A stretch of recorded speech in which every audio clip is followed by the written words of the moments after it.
नमस्कार जी। आज बात करते हैं दिल्ली का 2000 करोड़ का क्लासरूम घोटाले की। कैसे रचा गया यह स्कैम, तो सामने आए हैं कुछ चौंकाने वाले तथ्य। राजधानी दिल्ली में सरकारी स्कूलों में क्लासरूम निर्माण के नाम पर हुआ यह एक बड़ा घोटाला सामने आया है, जिसकी कुल राशि लगभग 2000 करोड़ बताई जा रही है। इस कथित स्कैम को लेकर भ्रष्टाचार निरोधक ब्यूरो, जिसे एसीबी भी कहा जाता है, ईडी की टीमें सक्रिय हो चुकी हैं। जांच एजेंसियों के अनुसार यह मामला शिक्षा और लोक निर्माण विभाग के पूर्व अधिकारियों और नेताओं से जुड़ा हुआ है। साल 2015 से 2023 के बीच दिल्ली के सरकारी स्कूलों में कक्षाओं की जरूरतों के आकलन में भारी गड़बड़ी की गई।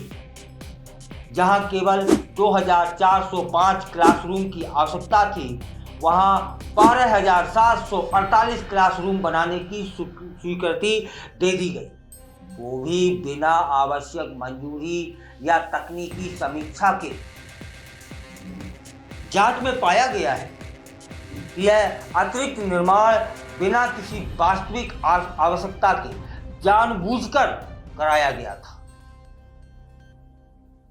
एसीबी के द्वारा दर्ज एफआईआर में दिल्ली के पूर्व उप मुख्यमंत्री और शिक्षा मंत्री मनीष सिसोदिया, पूर्व पीडब्ल्यूडी मंत्री सत्येंद्र जैन समेत कई अन्य अधिकारियों और ठेकेदारों के नाम उसमें शामिल हैं। जांच एजेंसियों को संदेह भी है कि इन सभी ने मिलकर सरकारी धन के दुरुपयोग और मनी लॉन्ड्रिंग को अंजाम दिया है। जरूरत से 3 गुना अधिक कक्षाएं बनाने का प्रस्ताव पारित क्यों कराया गया? निर्माण लागत में लगभग 49% तक की कृत्रिम वृद्धि क्यों दिखाई गई? जानबूझकर महंगे और अनावश्यक निर्माण विकल्प क्यों चुने गए?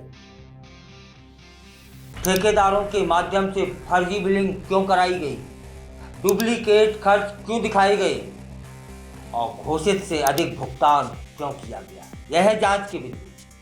तब फिर यह भी जानना जरूरी हो गया है कि ईडी को क्या मिला छापों में।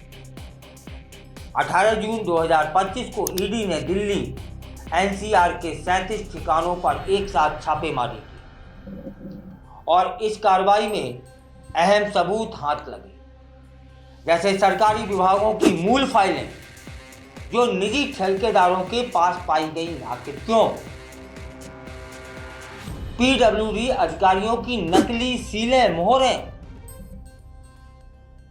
322 बैंक पासबुक जो मजदूरों के नाम पर फर्जी खाते खोलकर बनाए गए थे, फर्जी लेटर हेड और विल जो भुगतान को वैध दिखाने के लिए तैयार किए गए थे, सेल कंपनियों के दस्तावेज जिनके नाम पर भारी रकम ट्रांसफर की गई। तब फिर यह जानते हैं कि घोटाले का उद्देश्य क्या हो सकता था। कि जांच में साफ हो गया है कि इस घोटाले के पीछे का मकसद क्या था।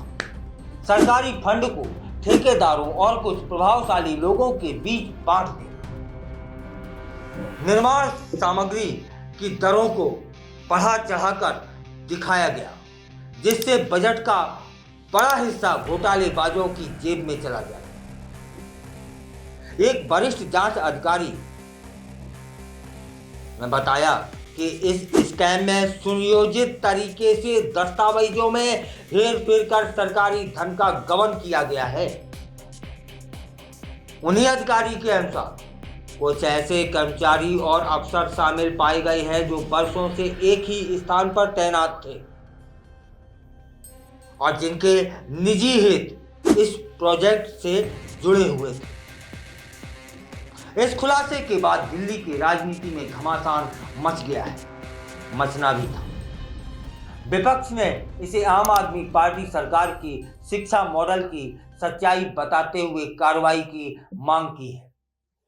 वहीं दूसरी ओर आपकी तरफ से अब तक इस मामले में कोई औपचारिक बयान नहीं आया है, ना ही जवाब दिया गया है। ईडी और एसीबी दोनों एजेंसियां अब इस घोटाले से जुड़े बैंक ट्रांजैक्शनों, ठेकेदारों की भूमिका और नेताओं की संलिप्तता की गहराई से जांच कर रही है।